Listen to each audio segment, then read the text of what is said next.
자, 오늘 하나님이 주신 말씀은 이사야 63장 16절. 주는 우리 아버지시라. 아브라함은 우리를 모르고 이스라엘은 우리를 인정치 아니할지라도 여호와는 주는 우리의 아버지시라. 상고부터 주의 이름을 우리의 구속자라 하셨거늘.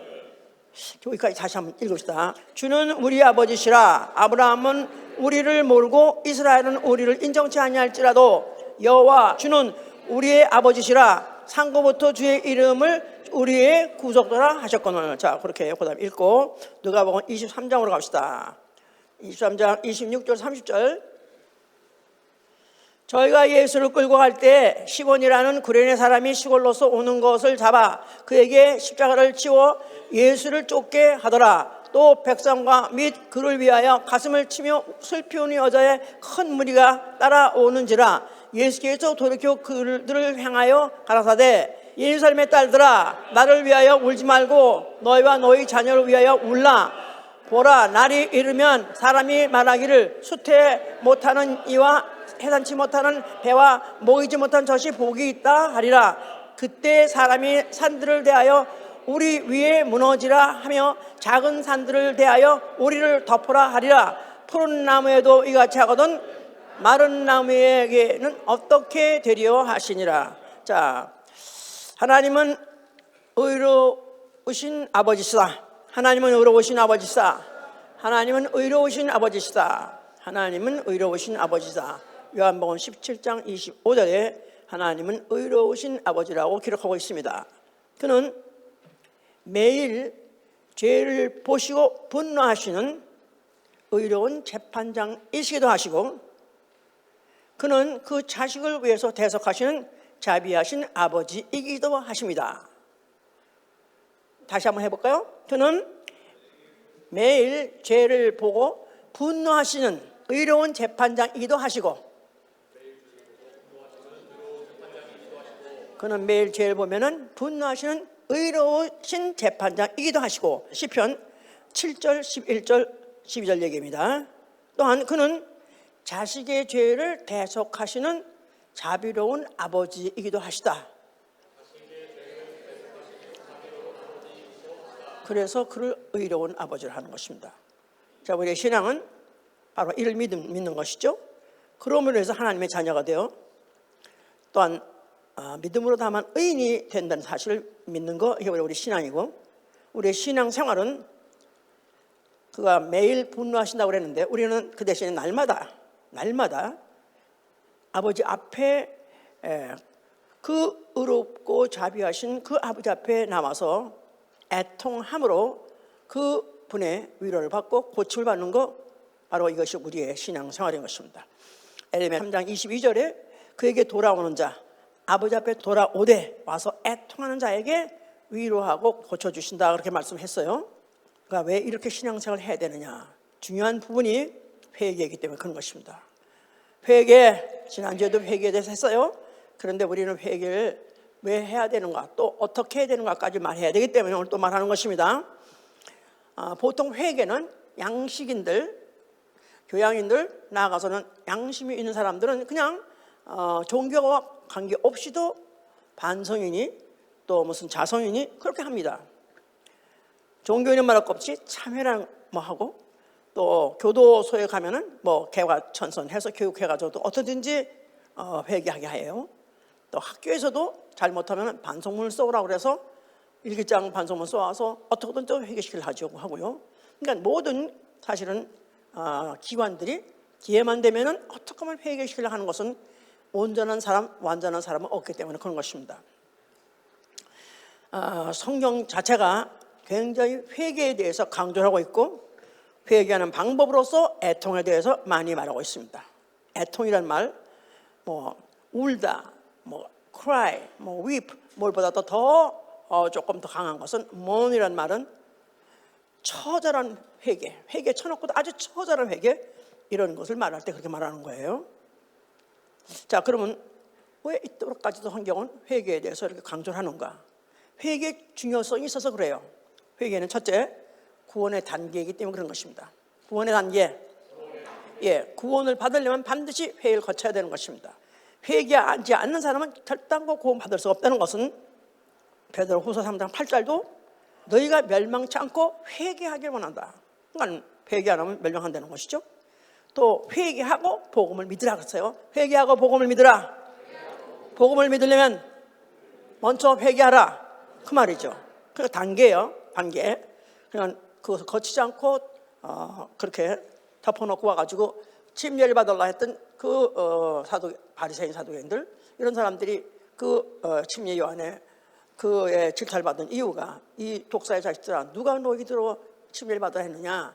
너희가 구원에 합당한 열매를 맺지 않고 회개에 합당한 열매를 맺지 않고 네가 구원 받을 것 같으냐. 그래서 오히려 침례 받으러 왔던 사람들이 퇴절 맞은 그런 일도 있습니다. 단계입니다. 그래서 자, 두 번째 왜 또 회개가 중요하냐면 회개해야 용서받는다는 것입니다. 너희가 만약에 회개하고 돌아오거든 용서하라. 하다못해 너희 형제끼리라도 1에 7번도 회개하거든 용서하라. 그 다음에 회개하고 돌이켜 죄 없이 함을 받으라 그렇게 말했어요. 회개하고 돌이켜 죄 없이 함을 받으라.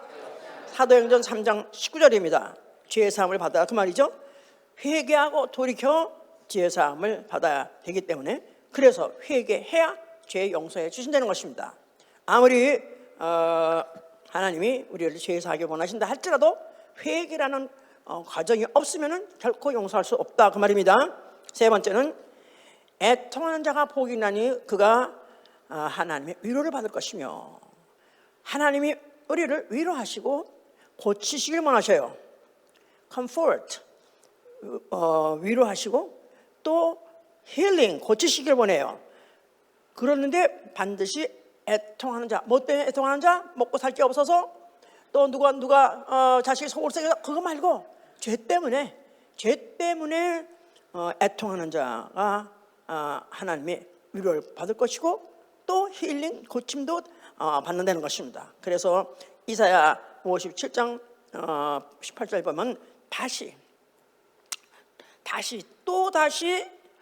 나아가서 애통하고 반복해서 또 와서 똑같은 죄를 가지고 똑같이 울고 똑같이 애통하면 그래도 또 다시 그를 위로해 주시고 고쳐주신다 했기 때문에 이건 상당히 중요한 것이죠. 이제 자, 이것은 애당초 이 일의 유래는 우리 조상 아담이 에덴 동산 시대 범죄를 해서 그렇습니다.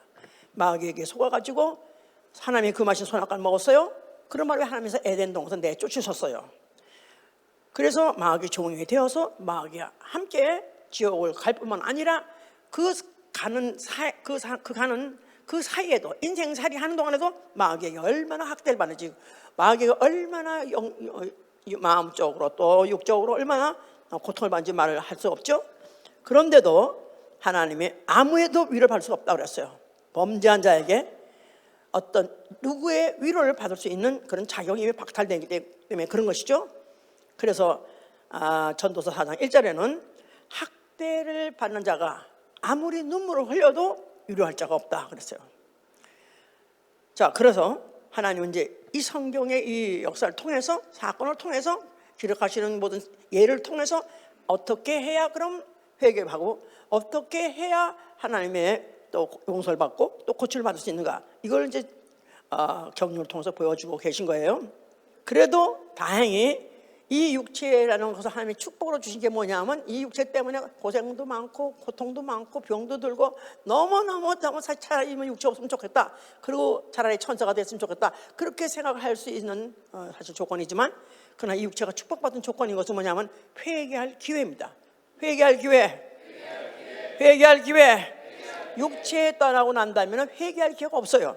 그런데 하나님이 다행히 우리에게 아직까지 육체라는 걸 주셨고 또한 우리가 아직도 육체 안에 있기 때문에 회개할 기회가 있다는 것입니다.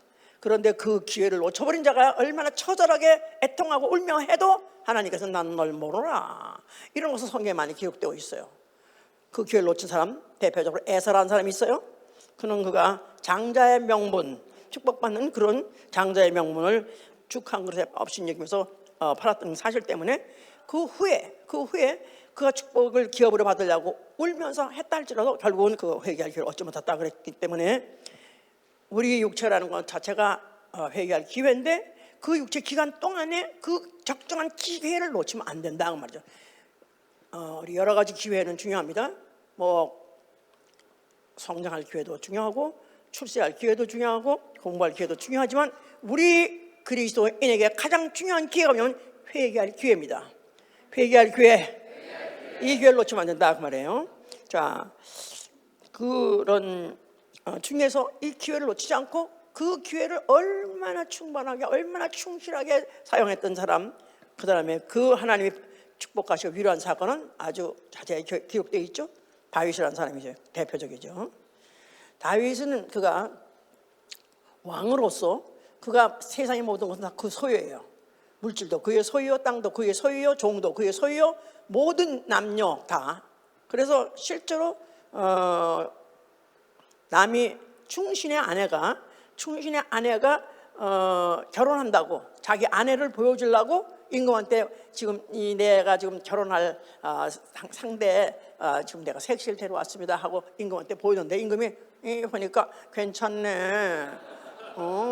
그러면 일단 나한테 데려와. 그래서 먼저 합방하고 아니 합방이라 해야 되나? 하여튼간에 먼저 침소에 들어가서 그 처녀를 갖다가 자기 소유를 만들고 이제 데려가서 결혼하면 안 돼. 이래도 할 수 없는 게 바로 임금이다 이거야. 그런 게 임금이에요 원래. 그게 임금인데도 불구하고 그가 하여튼간에 충신의 아내를 하여튼 흠모하게 됐어요. 사랑하게 됐어요. 그래서 그 여자하고 이제 something happen 했다 이거야. 그러고 난 다음에 이제 그걸 갖다가 이제 그걸 알은 그 선지자가 그에게 한마디로 당신이 어째서 이런 일을 할 수 있느냐? 어떻게 당신은 양들도 많은데 다른 여자들도 많은데 해필이면 당신의 그 충신인 그 종의 아내를 갖다 그렇게 취할 수 있느냐? 그래가지고 그걸 지적했더니 그 한마디에 그는 그게 그렇게 그에게 충격이 되고 그게 그렇게 그에게 직격탄이 돼가지고 그것 때문에 얼마나 그가 회개를 했는가는 불쌍할 정도로 회개한 거예요. 뭐 그가 그 여자하고 올해 여러 번도 아니고 딱 한 번 한 것 같아 내 생각에. 그랬는데 그가 뭐라고 고백했냐면 나는 내 죄가라 원하니 내 죄가라 합니다. 내 죄가 항상 내 앞에 있나이다. 내 죄가 항상 내 앞에 있나이다. 그 죄가 죽을 때까지 어느 순간까지 잊어버려 항상 있었다는 거예요. 매일 있었다는 거예요. 참 양심도 바르죠 정말. 그래서 그가 하나님 원하시는 건 무엇이냐면 하나님은 상하고 통회하는 마음을 멸시치 아니하시오니 나는 정말 제사를 드려서 내가 어떻든지 이걸 내가 용서받을 수 있으면 천번을 드리겠습니다. 그러나 하나님은 바로 제사를 원하시지 아니하시고 상하고 통회하는 마음을 멸시치 아니기 때문에 그 내가 상하는 그 마음으로 나는 지금도 이렇게 통회합니다 하면서 밤마다 눈물을 흘려 내 침상을 띄우며 내 요를 적신하이다. 자기 침상, 베드, 침대를 어떻게 눈물을 많이 흘리는지 배같이 띄울 수가 있었다는 거예요. 배를 띄우듯이 플로트, 배를 띄우듯이 내가 침상을 띄우며 내 요를 적신하이다. 침대를 다 얼마나 눈물 많이 흘려서 참 이러니 하나님 얼마나 사랑하겠어요. 어쩌면 그 죄를 갖다가 사실 내가 임금인데 어때 맘대가 내 건데 이럴 수 있는 사람이고 오히려 그렇게 말하는 놈 선지자를 죽여버릴 수 있는데도 불구하고 그렇게 그가 회개하고 울었다는 거. 애통하는 그 눈물, 하나님이 그 눈물 보셨기 때문에 결국 그의 모든 회개를 받아주셨을 뿐 아니라 그 후에 그의 모든 나라를 그에게 주셨고 또 그 후손을 통해서 약속의 하나님의 아들까지 보내주신 그런 축복을 받은 것이죠. 자, 그럼에도 불구하고 이런 조상이 있는데도 불구하고 또 이스라엘이 타락을 했어요. 그러면서 그들의 그 타락이라는 것은 이루 말할 수 없이 성전에다가 다른 주상을 세우지 않는가, 또 다른 산당을 짓고 거기서 제사를 지내지 않는가, 말로 못하게 그들이 타락해서 결국은 그들의 죄는 하나님이 성전을 회파당하게 하고, 그래서 몇 번이나 성전이 회파당했습니다.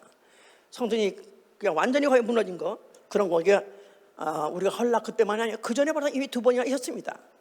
그러면서 백성들은 살육을 당하고 제사장들이 제사 성소 안에서 죽임을 당하고 다른 이방인들에 의해서 살육을 당하고, 그러니까 이로 말할 수 없는 그런 조주받았었어요. 그러면서 이제 그들이 또 이방으로 쫓겨가가지고 포로로 끌려가기도 하고. 그러니까 이 죄에 대해서 에레미야, 애가는 이거에 대해서 통탄합니다. 너희가 어째서 이렇게까지 되었느냐, 어째 이 백성이 이렇게 되었느냐. 그러면서 이제 그 선지자를 통해서 어떻든지 그 거역하는 그 백성들에게 돌아오라. 여호와는 그의 슬퍼하는 자를 위로하고 고치시라. 그래도 너희들이 못되게 그랬어도 그래도 여호와는 너희를 사랑하니 너희들은 그래도 돌아오라. 그런데 그의 슬퍼하는 자로 돌아오게 한다는 거예요. 바로 그 죄를 슬퍼하고 아파하고 후회하고 하는 자로 하여금 그들을 볼로 다시 돌아오게 하고, 돌아오면 위로하고 고치신다는 것을 여러 번 강조를 했습니다. 그러면서 이사야 또 31장 6절은 이제라도 늦지 않는다, 이제라도 금식하면서 울며 애통하면서 돌아오라. 그런 걸 뭐 반복하고 뭐 하고 해서 돌아오게 했죠 이제. 그래서 이스라엘 백성들은 회개하라는 말에 많이 익숙한 사람들이에요. 자, 그런데 이제 본격적으로 이제 회개하라는 나팔을 분 사람이 나타났습니다. 회개하라. 제일 처음에 이제 크게 외친 사례가 누구냐 하면 이제 광야에 외친 자의 소리, 바로 침례 요한입니다. 침례 요한이 회개하라 했을 때 그가 외친 헬라어 원어는 메타노헤테.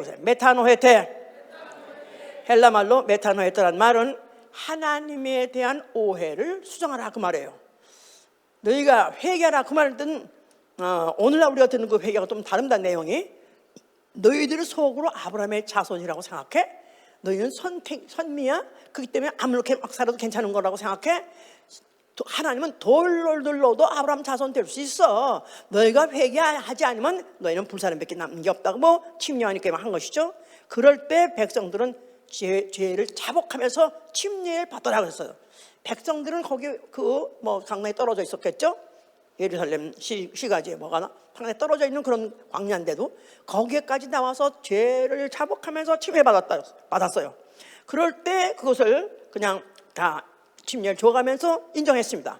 그런데 바리새인들, 사두개인들 이런 사람들은 전혀 죄를 회개할 생각은 없고 뭔가 하여튼 하나 급선 따르는 게 좋은 거야. 알지는 못하지만 하여튼 간에 뭐가 선지자 비슷하게 나타났으니까 급을 따르는 게 낫겠다 해가지고 그냥 그들이 침례받아하니까 막 독사의 자식들아, 이 회개에 합당한 열매 맺지 않은 자, 너희들은 바로 이렇게 같이 앞으로 니들은 바로 앞으로 불사름 당하겠다는 그런 것을 갖다가 막 이제 해서 그가 하신 그 침례를 물로 회개케 하는 침례라다. 물로 회개케 하는 침례. 그래서 누가 침례받느냐? 나는 죄인이요 하는 사람이 자기가 스스로 죄인, 그 죄와 함께 물에 빠져서 죽는 그런 사실 그런 예식이죠. 그러나 그때는 그거를 하나의 육체로 한번 체험하게 하고 한번 남들에게 보여주는 사실 그런 침례의 내용이지. 그렇다고 그래서 그들이 이제 영적으로 큰 변화가 갔거나 그런 건 아니죠. 그런데 어쨌든 그때 그래서 그들이 회개케 하는 침례할 때 하루에 3,000명씩 보통 이렇게 침례를 받았다고 그래요. 아직까지도 그가 현재에서 사역하고 있는 가정에서 예수라는 이가 나타나셨어요. 자, 그러면서 예수 그리스도도 또 뭐랬냐면 너희는 회개하라. 천국에 가까웠다 그랬어요. 너희는 회개하라. 천국에 가까웠다. 그때가 회개를 한다는 메타노이아. 이 뜻은 너희는 방향을 수정하라 그 말이에요. 침례와는 너희의 하나님에 대한 오해를 수정하라 그거고, 이제 너희가 하나님에 대한 방향을 수정하라 그랬어요. 자, 그 말은 방향. 그동안에 그들은 하나님을 섬기고 하나님을 가까이 가고 하는 것을 어느 방향으로 삼아자면 그들은 예루살렘 성전을 향해서 거기서 하나님 앞에 제사도 드리고 모든 기도도 드리고 그 방향이 바로 예루살렘 성전이었던 것이죠.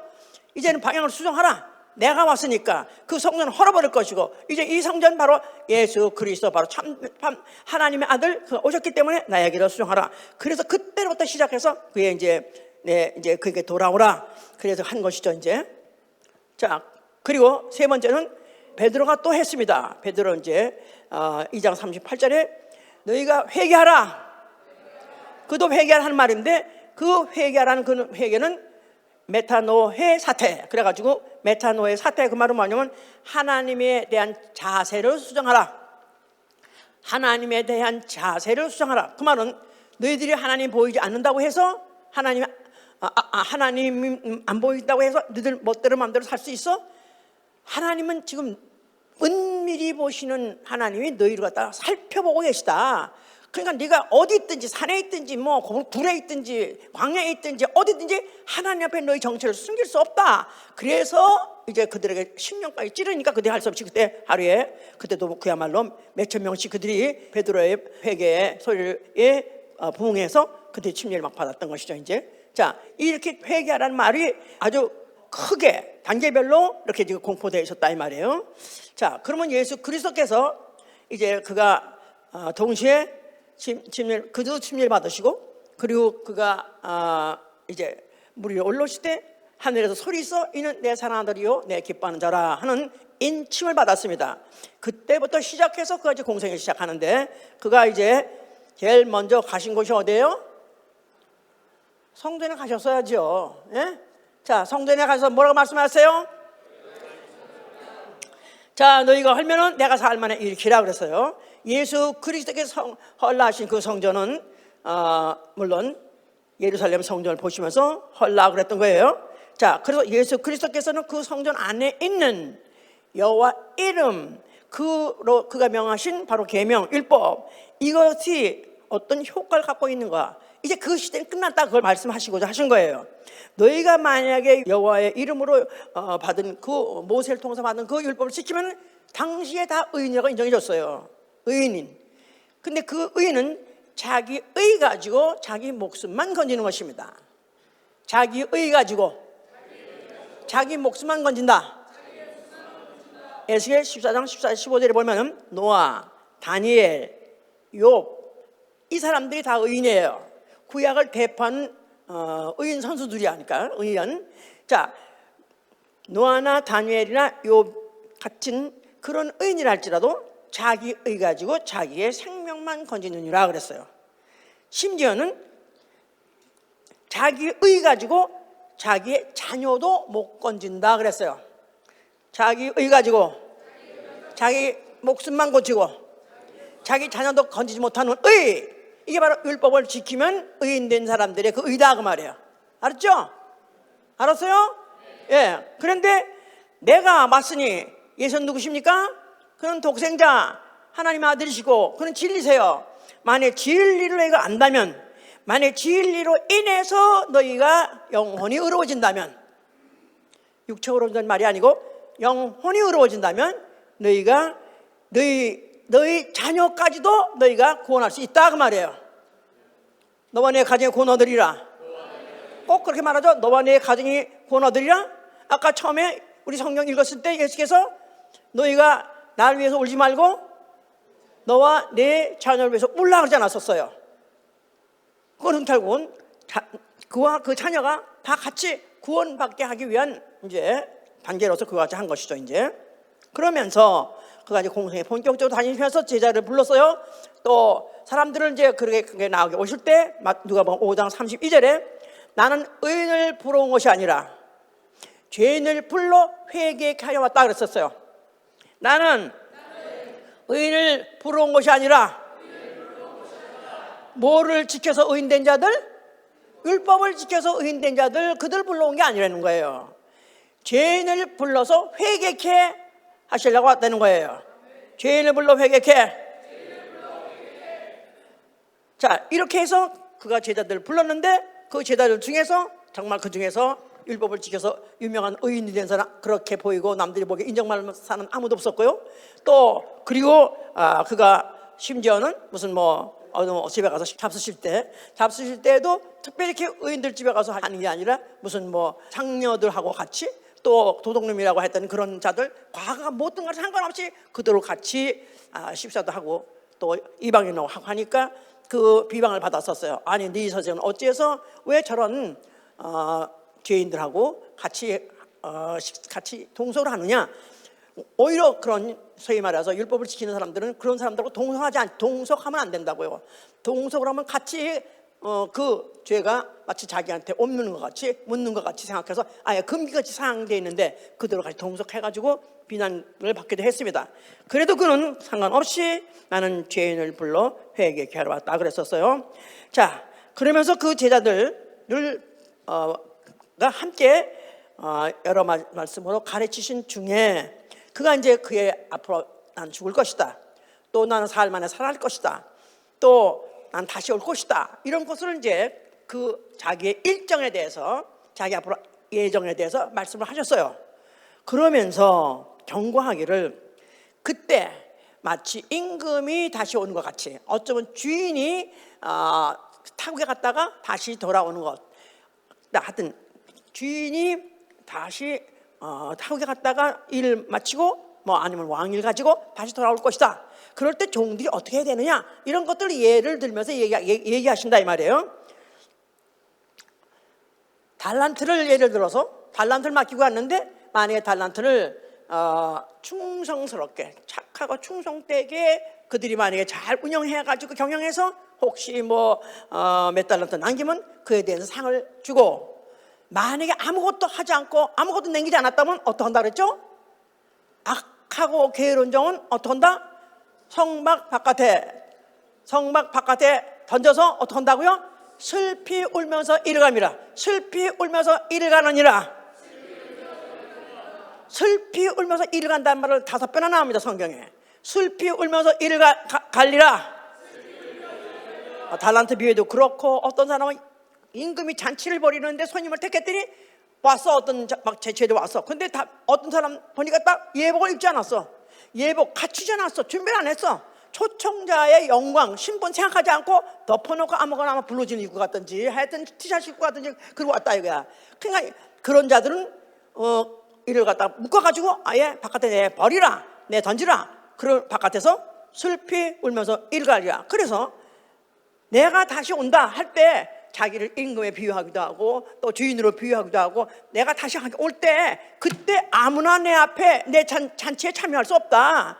준비되지 않고 그것을 위해서 살지 않은 자는 어떡한다가? 어디다 성막 바깥에 내쳐가지고 어떤다고요? 슬피 울면서 이를 갈면. 슬피 울면서, 애통하고 달라요. 애통하고 달라요. 만약 애통하는 기회를 놓치고 애통하지 않으면 결국 너는 성막 바깥에 내쳐서 슬피 울면서 이를 간다는 것입니다. 그래서 아까 제가 말했어요. 회개할 기회로서 회개할 때 회개하는 모습, 회개하는 태도는 어때든 애통이 되든 메타노의 사태, 그 말했잖아요. 너희 자세를 수정하라 했을 때 하나님이 너의 일거수일투족, 너의 바로 표정, 아니면 너의 몸가짐, 너희가 어떻게 몸짓을 하며, 어떻게 너희가 마음을 먹고, 어떻게 너희가 네 모든 기관을 어떤 피부를 다 어떻게 사용할 것인가 다 보시는데, 그럴 때 만약에 애통하지 않는 자, 애통해야 될 시기를 놓치고 회개할 시기를 놓치면 앞으로 너희는 성밖에 내쳐서 거기서 영원히 일관되는 것입니다. 우리가 배웠어요. 성막은 어디라고요? 지옥될 우주 말고 지옥될 우주 바깥에 있는 영계 하늘. 그러나 만약에 의의 문을 통과하지 않고 들어가지 못한 자들은 어두운 공간, 바로 얼마나 넓겠어요? 얼마나 넓겠어 이거야. 얼마나 넓겠어요. 이 우주는 제한된 공간, 그래봐야 지금 뭐 160억 광년. 그런데 그 바깥에 있는 영계 하늘은 예수께서 뭐랬어요? 아버지 집, 거기는 하늘나라, 바로 거기는 넓다. 그래서 넓다. 그러니 비교할 수 없이 넓은 곳에, 그런데 거룩한 성 아버지 집은 제한된 공간이라는 것을 계시록의 21장 19장 1절로 자세히 써 있어요. 뭐 광이 얼마고 사대, 뭐 광이 얼마고 고가 얼마고 해서 그 성을 얘기하고 있어. 그 성 공간 이외에 나머지 다 어두운 공간이야. 거기 가서 어떤다고요? 슬피 울면서 일어난다는 거야. 뭐라고죠? 슬피 울면서 일어나는 건 지옥은 아니에요. 지옥은 울지도 못해. 울 눈물도 없고. 그런데 부활을 했는데, 생명의 부활을 했는데, 해서 이제 스피리추얼 바디, 영적 몸으로 부활을 했는데, 만약에 그 거룩한 성 아버지 집에 돌아가지 못하면 거기서 슬피 울면서 일어난다는 것은 영원히 후회. 영원히 후회. 내가 왜 그랬을까? 내가 왜 안 했을까? 그러면서 뼈가 마르는 정도가 아니죠. 뼈가 마르는 정도의 후회를 영원히 후회한다는 것입니다. 이런 후회 하면 안 되겠죠? 아멘? 예. 그래서 이제 그런 말을 해 놓으셨기 때문에 이것은 이제 숙제죠. 자, 그를 따르는 제자들의 숙제예요. 그거는 부활하셨다. 다시 오신다만 그걸 믿는 제자라면은. 자, 그러면서 이제 이걸 이제 이 얘기는 지금 한 얘기를 이제 메시지를 한 거고, 그는 자신이 바로 잡히시기 전날 밤에 겟세마네 동산에 가셨습니다. 늘 습관적으로 가시면서 기도하시는 곳이에요. 그런데 거기 가서 그날 따라서 심히 고민하면서 슬퍼하시더라. 그러면서 그야말로 눈물 콧물 다 흘리셨어요. 심한 통곡과 눈물 흘리셨다고 히브리서 5장 8절에 말하고 있습니다. bitter, 아주 쓴 심한 통곡, 아주 그가 우시고 통곡하되 너무나 심한 통곡과 눈물 흘려서 그가 우셨다 그랬었어요. 그럴 때 이사야는 이렇게 표현하고 있어요. 이사야 53장 4절에는 그는 우리의 질고를 지시고 우리의 슬픔을 당하셨기에, 그가 우리의 슬픔을 당하시고 그가 얼마나 울었던지, 그는 the man of sorrow, 슬픔의 사나이 라는 말을 그렇게 기록하고 있어요. 슬픔의 사나이, 눈물의 사나이. 예수 그리스도 누군가? 제자들이 후에 기억하기를, 그는 누군가? 그는 몹시 마지막 날 너무 많이 슬퍼하셨어, 너무 많이 우셨어, 방송되고 하셨어, 산천이 떠나가도록 우셔서, 이렇게 기록하고 있는 것이다 그 말이에요. 자, 예수 그리스도 남긴 인상, 제자들에게 남긴 마지막으로 해줄 때 그 남긴 인상이, 그는 항상 웃으며 가신 게 아니라 슬픔에서 정해서 그가 심한 통곡과 눈물을 흘리면서 그렇게 몸부림치면서 우셨던 것들을 보여주셨죠. 잡혀가셨습니다. 그리고 그가 시작해서 달리시면서 다 이뤘다. 자, 그날에 바로 예언대로 되었습니다. 예루살렘에 큰 애통이 있을 것이다. 그때 그를 찌른 바, 그를 바라보고, 그들이 찌른 바 그를 바라보고 애통하면서 독자를 위하여서 애통하듯이 하더라. 그래서 그날에 많은 사람들이 아마 예루살렘의 예언에 있기를, 예루살렘 성에 큰 애통이 있을 것이라는 그 애통이 아마 그날에 많이 있었던 것 같아요. 그러니까 그때 뭐 예수님 따라다니면서 병 고친 사람도 많았고, 또 심지어는 수십만이 됐다 그랬으니까 아마 그때 예수님이 죽으실 때 그 소문을 듣고 아마 그때 굉장히 예루살렘 성에 애통이 있었던 것 같아요. 자, 그런데 바로 그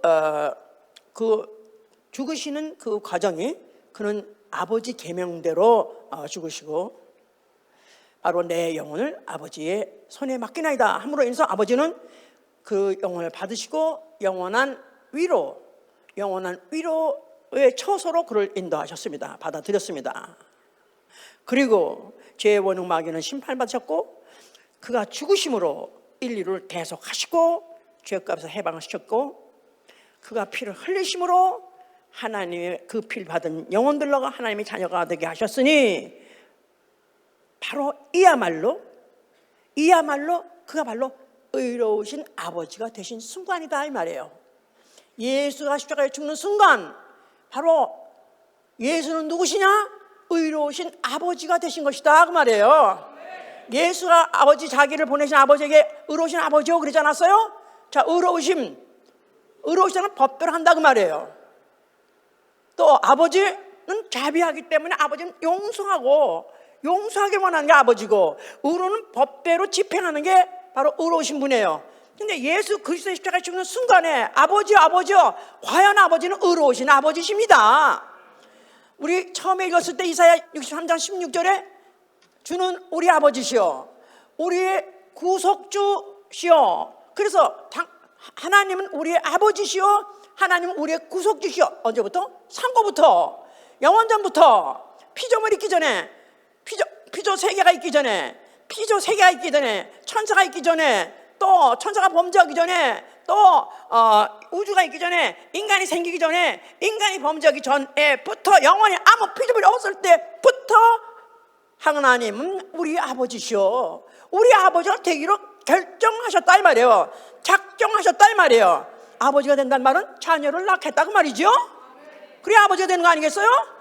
그런데 어떻게 자녀를 낳느냐? 바로 그 자녀가 될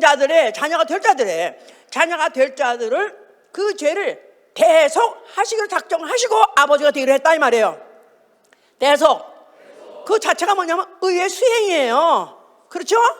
대속이란 말은 누가 죄를 졌으면 그 죄값을 갚아야 되는 건 그건 법이에요. 율법이에요. 의예요.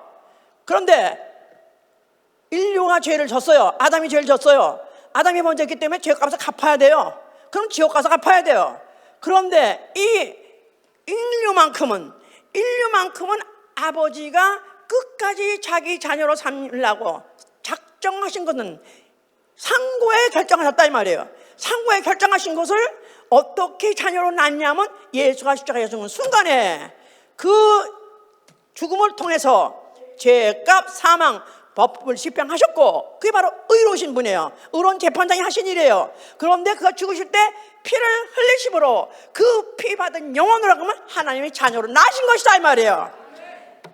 의로운 아버지요, 의로우신 아버지시요. 예수가 죽을 때 결국 아버지요, 아버지는 과연 의로우신 분이십니다. 이건 창세 이전부터 하나님이 한 분이실 때, 하나님 한 분이세요. 원래 지금도 한 분이시고 성부, 성자, 성신 한 분이세요. 그런데 성부, 성자, 성신이라는 분으로, 위격으로서 역할을 나누신 것은 아버지는 플랜하시고 아들은 수행하시고, 그래서 아버지는 그것을 결정하셨을 때 아들도 같이 아멘 했어요. 아멘 했기 때문에 그 계명 가지고 내려와서 죽으실 때 그게 바로 구속 죽음, 대속의 죽음이었던 것이다며. You are our Father, you are our Redeemer, 그런 것이다 이 말이에요. 의로우신 아버지요, 자비하신 구속주시요. 이 두 가지의 이 반대되는 속성을 예수가 십자가에 죽는 순간에 이루신 것이다 이 말이에요. 완전히 이해가 되셨습니까? 아멘입니까? 이게 바로 예수 죽으시면서 이루신 것, 이제 이 이루신 것을 바로 다 끝내셨기 때문에 그는 하늘로 오르시고 하늘 보좌에 앉아 계세요. 그를 보좌의 어린 양이라고 말해요. 보좌에 앉은 어린 양, 어린 양이라면 일찍 죽임을 당하는 흔적을 갖고 계신 육체라는 것으로 형태를 갖고 계신 하나님이세요. 그래서 예수가 하늘나라 가시면은 우리는 사람 형상, 인자 그 형상, 사람의 형상으로 계신 하나님을 볼 수 있는 거예요. 그런데 그 몸에 뭐가 있어요? 못자죽이 있어요. 못자죽이 있어요. 그 못자죽이란 말은 못은 바로 형을 받았다는 흔적, 사형을 받았다는 흔적, 의대로 법대로 사형받는 흔적이 바로 그 못자죽이요. 나아가서는 그 못자죽에서 뭐가 나왔다? 피가 나왔다는 흔적이다 이 말이에요. 예수 그리스도 의로우신 아버지, 나아가서는 의로운 재판장이라고 말하기도 하십니다. 이거를 해 놓으시고 그는 하늘에 올라가서 지금도 거기 앉아 계시고 보좌에 앉아 계시고 몇 날이 못해 성령을 보내셨어요. 성령. 자, 성령은 누구한테 오는 거죠? 예수의 피로 의인된 자한테 오는 거예요. 나 영혼 예수의 피 영접하셨으면 아멘 하세요. 네, 나 영혼 안에 예수의 피 있으면 아멘 하세요. 예수가 십자가에 죽었다 벌하셨다, 그리고 그분은 살아계시다, 이걸 믿는다면 그 피는 내 안에 들어올 수 있어요. 아멘. 믿으시면 아멘 하세요. 네, 이 중에서 아무도 이 사실 아무 수고 없이 그냥 좋은 소식이네, 그러면 좋겠어, 그게 그분이 왜 죽었대? 우리 인류의 죄값을 갚으시라고 죽었대, 할렐루야 감사하다, 영접하면 그 피 내 안에 들어올 수 있어요. 아멘. 우리 중에서 이 자격검사 아무도 없어요. 다만 믿음으로 영접하면 되는 것입니다. 아멘.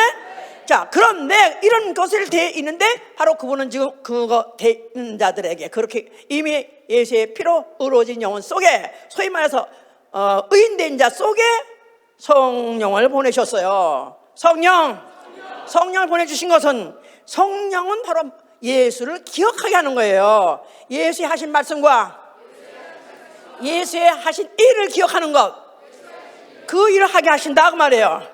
자, 그러면 이제 성령은 첫째, 하나님은 의로우신 분이다, 그걸 항상 기억하게 하시는 거예요. 하나님은 의로우신 분이다. 그러니까 너희는 어떻게 해라? 죄를 짓지 말라는 거예요. 죄를 짓지 마. 요한일서 보세요. 예수 믿는 사람 죄 짓도 괜찮다. 이게 바로 신신학이라고 말하는 소위 말해서 자유신학들이 이거 지옥 갈 놈들이 지옥 갈 걸 가리키는 거예요. 요한 1서. 자, 2장 보세요. 2장 2절 1절 보세요. 나의 자녀들아, 내가 이것을 너에게 쓰면 너희로 죄를 범치 않게 하려 함이라. 자, 죄를 범치 않게 하려는 거래요. 죄를 범치 말라는 거예요. 죄를 범치 말라는 거예요. 예수 믿고 의인된 자들아, 죄를 범치 말라. 근데 죄를 나는 한 번도 안 사람 손 들어보세요. 한 번만이라 수없이 잤는데요. 한 번만이라 수없이 지는데요. 날마다 짓는데요. 왜냐면 제가 몇 가지? 지난주에 얘기했잖아요. 원죄, 자범죄, 번죄. 어쩌면 자범죄까지는 앉을 수 있을지 몰라. 근데 번죄 전혀 앉아. 수 없어. 헤아릴 수 지금도 짓고 있어. 저런 병신 같은 것처럼. 아이고, 저도 정말 많이 회개합니다. 지금도 막 회개해요. 지금 막 회개하는 게 사람을 외모로 보지 말고 영혼을 육체로 보기로 했고 또 보라고 했는데, 그런데 이렇게 사람 딱 보는 순간에 순간적으로 사람의 외모가 보이는 거라. 그의 과거가 보이고 그의 무슨 하여튼 어떻게 살았던지, 또 아니면 또 무슨 현재 경제가 어떻든지 지식이 어떻든지 그게 보이고, 또 거기다 건강 상태가 또 정신도 없어. 이러고 이제 오면은 또 속으면서 나도 푹 기운 빠지는 거야. 왜 이런 사람만 보내주나? 그리고 또 이제 그 다음날 새벽에 우는 거야. 이제 또 내가 또 이런 또 죄를 범했다고. 끝도 없어. 자, 이렇게 이 죄를 없이 할 수 없는 우리에게 지금도 성경 강력하게 말하기를 죄를 범치 말라는 것입니다. 그럼 어떡하나요? 죄를 범하면 어떡하나요? 써있죠? 그 다음에 만일 누가 죄를 범하면 아버지 앞에서 우리에게 대언자가 있으니 곧 의로우신 예수 그리스도라. 의로우신 예수 그리스도. 자, 이 의로우신 예수 그리스도, 바로 그가 어떤 몸을 갖고 있어요? 죄값을 치른 형적을 갖고 있는, 그가 죄값을 갚아주신 형적을 갖고 있는 어린 양으로 앉아 계시다 그 말이에요. 아멘. 그러니까 죄를 안 지려고 몸부림을 쳤는데 혹 죄를 또 쳤다 이거야. 그러면 또 이제 어떠냐? 이제는 그래도 하늘에 우리의 대언자가 있으니 내 죄값이 갚아줬습니다. 얘 죄값은 내가 다 갚아줬습니다 하는 대언자가 계시니 누구냐면 예수 그리스도이다 이 말이에요. 의로우신 예수 그리스도. 그러니까 죄를 짓지 않으려는 사람이래야 그가 필요하죠. 죄 같은 건 이미 졸업하고 관계없어 관심 없어 한 사람은 예수 그리스도를 바라보지 않고 찾지도 않아요. 예수 그리스도 우리의 대언자가 바로 있다는 사실이 우리가 얼마나 위로가 되는지. 아멘. 이렇게 만만 위로되는 게 아니라 진짜 이제 너희가 정말 죄에 대해서 용서받고 싶으냐? 정말 죄에서 자유하고 싶으냐? 고린도 후서 7장 10절에는 뭘 써있냐고요? 하나님의 뜻대로라는 근심은 후회함이 없는 구원에 이르게 하는 회개를 이룬다는 겁니다. 하나님의 뜻대로라는 근심은 후회함이 없는 구원에 이르게 하는 회개를 이루는 것이다. 그러니까 죄를 안 지려고 고민을 하고 노력을 해야 돼요. 난 죄의 졸업이다, 난 자유다. 그건 지옥 그냥 직통빵이야. 고민하고 근심하고 하니까 결국은 구원에 이르게 하는 회개를 이룬다는 거예요. 회개 가게 한다는 거예요. 회개하게 한다는 거예요. 그럴 때 예수께서 하신 말씀같이 너와 너희들이 나가 지금 이 모양을 하고 내가 매맞고 그야말로 기진맥진해서 억지로 십자가를 지고 가다 그것도 또 못 지고 가니까 대신 어떤 그러네 시몬산 대신 지게 하겠어요. 얼마나 처참하니까 그 모습이. 그래서 그걸 보고 우니까 예루살렘 딸들아, 너희가 나를 위해서 울지 말고 너와 내 자녀를 울라는 것입니다. 예수 그리스도가 하신 말씀 마지막 유언이 뭐냐면 너희는 울라는 거예요. 너희는 울라. 자, 그래서 물론 너와 내 자신, 너와 내 자녀, 물론 나 자신을 위해서도 울고 또 내 자녀들, 육체의 자녀를 위해서 우는 건 말할 것도 없습니다. 육체의 자녀를 낳긴 나눴는데 그야말로 자녀의 말로 최고로 사랑하죠. 그야말로 누가 지옥을 가는 것을 가장 못 참을까? 가장 못 볼까? 그 애미애비죠. 애미애비는 무슨 죄를 져서도 못 보죠. 그러니까 너희가 자식을 낳았는데 지금 잘해주려고 하고 어떻게 하면 사랑해서 뭐지나 다 희생해주려나? 그것보다 더 중요한 것은 그 자식 영혼이 지옥 가는 거, 그게 얼마나 고통스러워하냐? 그날에는 돌아 나한테 덮어라, 사나 덮어라 해도 안 덮어준다는 거야. 그냥 그걸 당하게 돼 있다는 거니까 그날이 오기 전에 너희는 울라, 자녀를 위해서 울라는 것입니다. 말고 있죠. 그뿐이 아니라 육의 자녀뿐이 아니라 복음으로 난 자손은 위해서도 울라는 것입니다. 바울은 디모데를 너는 나의 복음으로 난 자녀라 그랬어요. 복음으로 난 자식을 위해서 울라는 것입니다. 울어야 돼요. 목사도 울어야 되고, 교인을 위해서, 성도를 위해서, 또 구역장도 구역을 위해서 울어야 되고, 조장은 조장도로 울어야 되고, 만약에 내가 전도를 하는 사람이 전도의 대상자, 그도 지옥 가면 안 되니까 그러다가 내 자녀같이 데리고 그걸 데리고 울라는 것입니다. 거기다가 정작 울어댈 자, 가장 울어댈 대상은 바로 나입니다. 나는 누구냐? 곤고한 자. 나는 곤고한 자. 내가 아무리 생각해도 가망성이 없어. 회개하면 할수록, 기도하면 할수록 나는 가망성이 없어. 옛날에는 네 팔 떨어져, 영혼 하나 만나면 네 팔 떨어져, 내 팔 떨어져, 한 영혼이 떨어져 갖고 무조건 나와서 그걸 전도하려고 했는데, 이제는 그 전도 한 영혼에다가 뭘 진리 말씀을 가르쳐서 지키게 하려고 하는데 이게 말을 안 들어보고 알아 못 들어. 그러고 한날 그날이 그 꼴이고, 아니면 왔다가 또 안 왔다가 참 고통하고 보면니까 정말 수없이 죄를 짓습니다. 수없이 죄. 그러다 보니까 정말로 나는 차라리 태어나지 않는 게 나을 뻔했다는 게 결론이에요. 이제 차라리 왜 태어났을까? 성경에 보니까 그 자리에 내가 물같이 쏟았으면 좋았었을 것을, 차라리 어미 뱃속에 내가 어미의 젖을 먹지 말았었을 것을, 내가 차라리 진즉 죽었으면 낫을 것을, 왜 지금까지 살아있어가지고 이렇게 내가 고통스럽고 있거나 하다가 나아질 것 같이 보이질 않는 거라. 내가 살아봐도 안 나아지는 거라. 이게 나는 차라리 이 육체의 몸에, 이 몸에서, 이 사망의 몸에서, 이 정욕의 몸에서, 이 몸에서 누가 나를 건져줄까? 건져줄. 자, 그런데 다행히 이것 때문에 애통하는 자는 복이 있나니 저희가 하나님의 위로를 받을 것이며, 애통하는 자가 복이 있나니. 자, 이 마태복음 5장에요. 5장 3절 4절 좀 보세요. 3절 4절 보시면은, 심령이 가난한 자는 복이 있나니 천국이 저희 것이며, 애통하는 자는 복이 있나니 저희가 위로를 받을 것이며. 자, 이거 그동안에 읽어보시라고 해서 다 읽으셨을 거예요. 더. 예, 심령이 가난한 자는 복이 있나니, 영혼이 가난한 자. 가난한 자 말은 부토코스란 말은 전혀 없다 그런 뜻이에요. 전혀 없다. 누가 복 받은 자냐? 영혼에 자기 것이 아무것도 없는 사람. 자기 의라는 것은 찾아볼래야 찾아볼 수 없이 없는. 근데 하나님 앞에 이런 건 좀 잘했지 않았습니까? 그런 건, 이런 건 좀 기억해 주실 것도 있지 않습니까?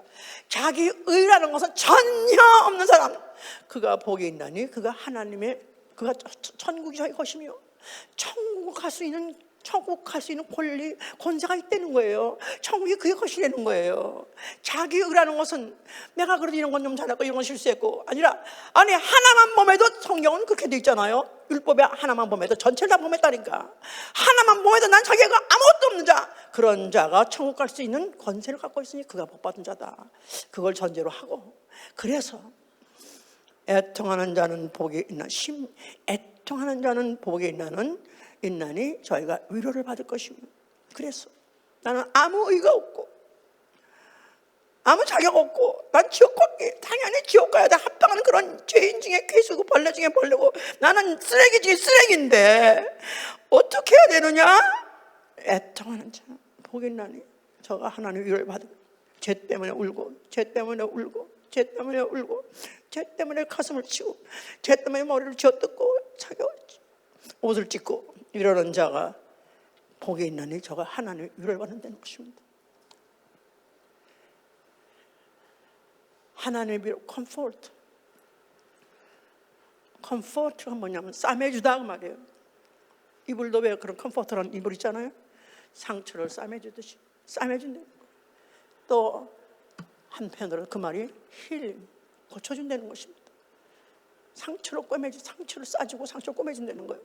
내 죄 때문에 울고 울었던 자는 바로 하나님이 그걸 상처를 우리도 실제로 뭐 겉으로 보기에는 멀쩡하게 보이지만 살아오면서 상처 없는 삶이 없어요. 가정에서 받았든지, 가족이 받았든지, 세상에서 받았든지, 선생님이 받았든지, 직장에서 받았든지 다 상처를 갖고 있어요.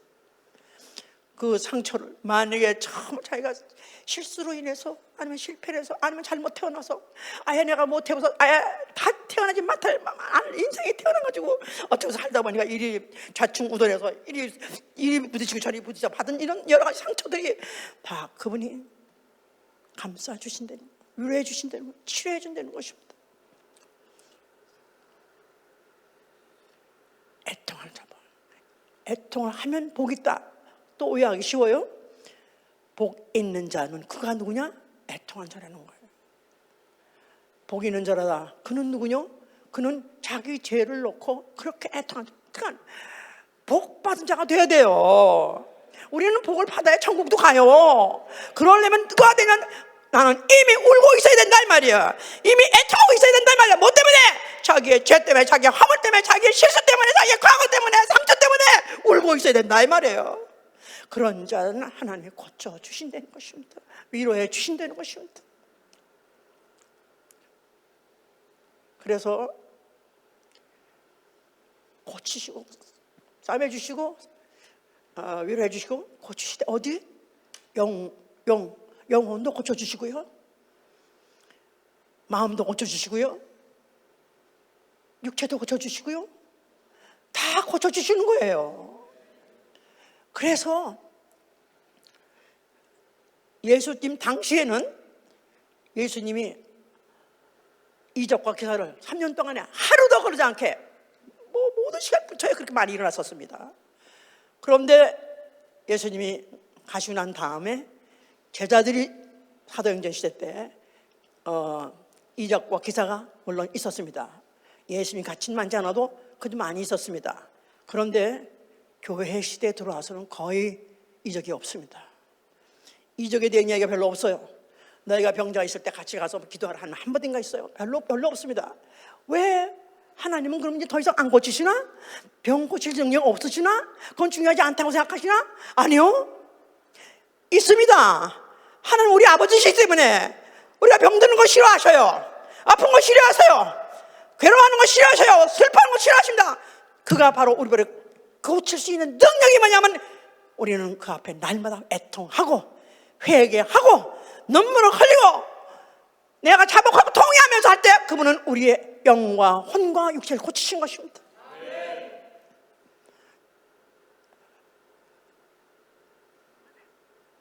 이 복을 받으셔야 돼요. 이 복을 받으셔야 이 땅에서 내가 근데 이걸 날마다 그가 죄에 대해서 분노하신 분이기 때문에 우리 날마다 죄를 하루도 끼고 있으면 안 돼요. 그분은 죄를 심판하시는 의로운 분이시기 때문에 그분으로 하여금 마음 편안하게 지날 수 있도록 나는 그분 앞에 가서 매일 내가 지난 날에 하루에 지난 것을 내가 다 생각하면서 회개를 달라고 회개하기 시작하면 줄줄이 나옵니다. 줄줄이 나오면 그렇게 많을 수가 없습니다. 생각하지 못한 것이 많을 수가 없어요. 저는 거기다가 이렇게 개인적으로도 아직도 문제가 많은 죄인인데다가 거기다가 또 목회하다 보니까 이렇게 한 건지 만약에 이게 만약 하나님이 원치 않으신 걸 내가 하는 거면 어떡한가. 하다못해 버스 운행하는 것도 저는 걱정이에요. 버스 운행하는 것도 이게 만약에 정말 잘못하면 어떡한가. 정말 우리가 하다못해 롱아일랜드에 사는 사람이라서 버스 운행해야 되는 건가? 거기까지 어떻게 운행해? 그건 못하지 했는데 그것도 막상 그게 내가 안 된다고 생각하고 나하고 만나고 조치하고 나면서 그게 또 그렇게 가슴이 아픈 거야. 그것까지도 이거 어떻게 건가. 나 차라리 죽었으면 좋겠다. 나 차라리 더 이상 살고 싶지 않다는 게 더 많은 거로 가면 갈수록 이게. 하여튼 그래도 감사한 것은 애통하는 게 아직까지도 내 안에, 애통하는 게 아직까지도 내가 그 감각이 내가 살아있고 하고 있다는 것은 복받았다 했으니 하나님의 위로를 받을 것이며 바로 자기 의가 없는 자나 바로 천국이 저희 것이며 했기 때문에 우리는 이 애통이 축복이라는 사실, 내가 내 죄를 놓고 애통하는 것이 이 축복의 사실을 아시고 정말로 우리가 이 회개하고 애통하는 이 기간을 죽을 때까지, 세상 끝날 때까지 하시는 여러분 되시길 위해서 축원합니다. 기도합시다. 내 죄가 내 앞에 항상 있나이다. 저는 한 번만 하지 않습니다. 죄 진 것은 수십 년 전까지 매일매일 다시 반복합니다. 어릴 때부터 한 지은 거 오늘까지 생각난 거 나는 매일매일 합니다. 매일 그걸로 울고 그것 때문에 잘못했다고 내가 통회할 때 그게 어떻게 똑같은 말을 똑같이 하는데 그게 왜 실증나지 않냐고, 그게 지루하지 않냐고. 그렇잖아요. 매일 내가 과거에 진 것이 내 죄가 항상 내 앞에 있나이다. 현재 진 것 같이 그걸 또 회개하고 또 통회하면은 하나님은 나를 치유하시고 내가 날아갈 것 같이 내 안에 정말로 아주 하늘나라까지, 그 당시에는 날아갈 것 같이 자유를 주셔요. 우리 모두가 정말 회개하는 축복 있으길 위해서 축원합니다. 복을 받으셔야 됩니다. 아멘. 정말 형식으로가 아니라 전심을 다해서 진심을 다해서 마치 독자를 놓고 독자의 죽음을 놓고 우는 진심으로 담심을 다해서 하는 것 같이 우리 전심으로 이 회개하는 통회하는 심령 되기를 위해서 축원합니다. 기도합니다.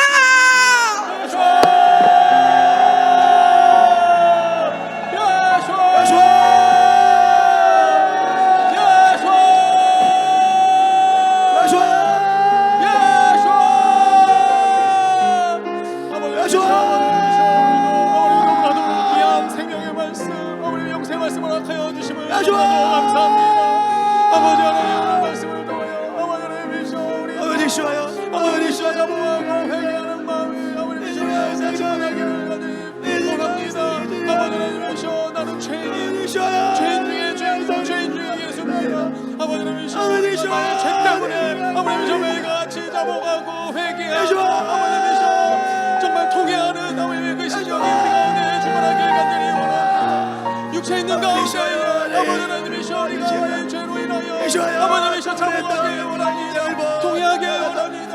애통하게 원합니다. 아버지 하나님이시여 우리 날 고쳐주시다. 아버지이시여 우리 죄와 허물 아버지이시여 고쳐주시고 주님의 은혜로 받으며 아버지이시여 나아가는 것을 수 있도록 주님 도와주시옵소서. 아버지이시여 도와주시옵소서.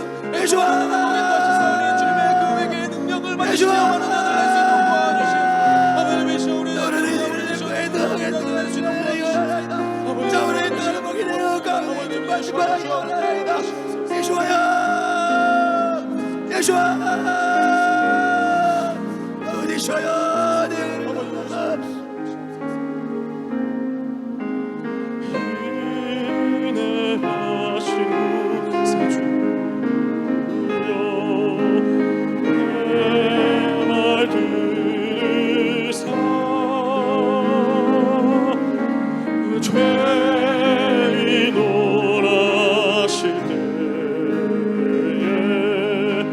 날 부르소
어린아이들을 어른들이 가르칠 때 아들들한테 Boy never cry, boys never cry.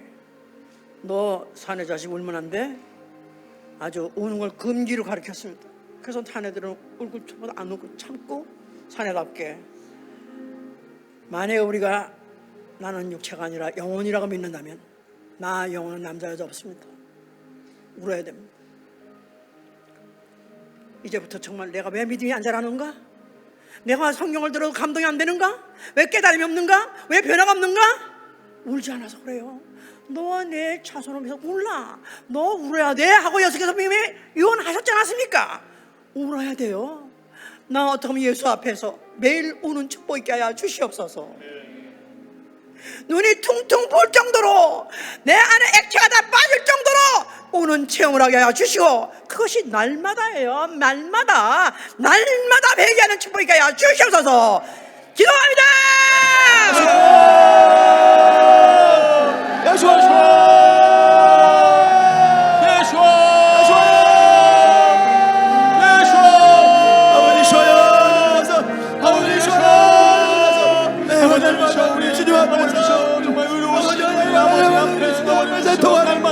축복이 가주시옵소서. 축복이 우리 가운데 있게 도와주시옵소서.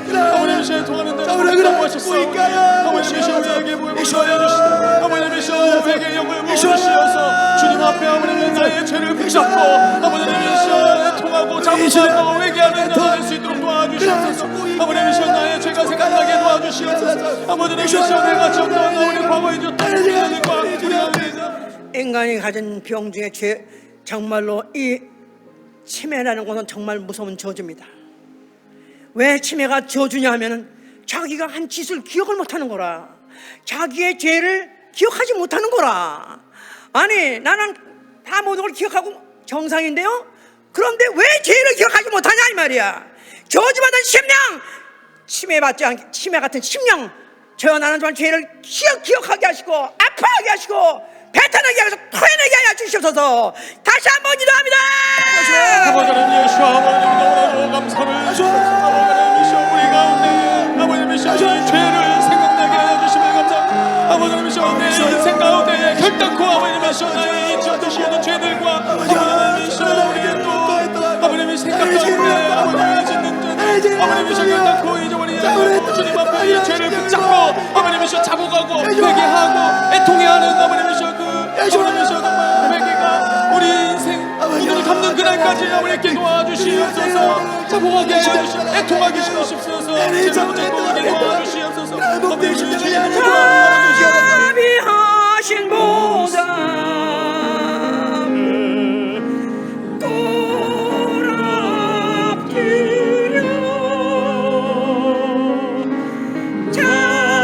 자복하고 회개하니 믿음 주소서.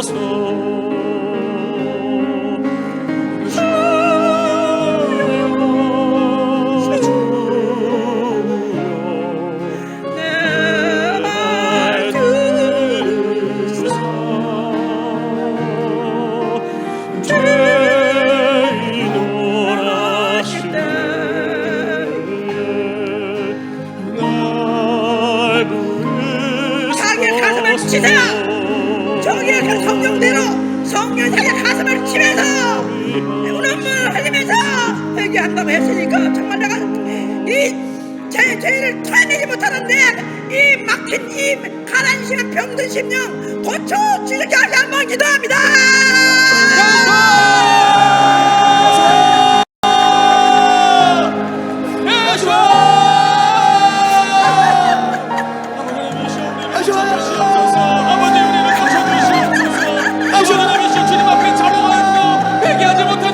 소중한 심령들을 고쳐주시옵소서. 애통하지 못하는 이 심령들을 고쳐주시옵소서. 우리를 불쌍히 여겨주시옵소서. 아버님의 이 죄를 붙잡고 아버님의 행동하고 아버님의 시작하고 아버님의 시원함을 통해할 수 있는 이 심령을 모아주시옵소서. 아버님의 시원하지 못하는 이 심령들을 고쳐주시고 아버님의 시원을 고쳐주시옵소서. 아버님의 시원을 고쳐주시옵소서.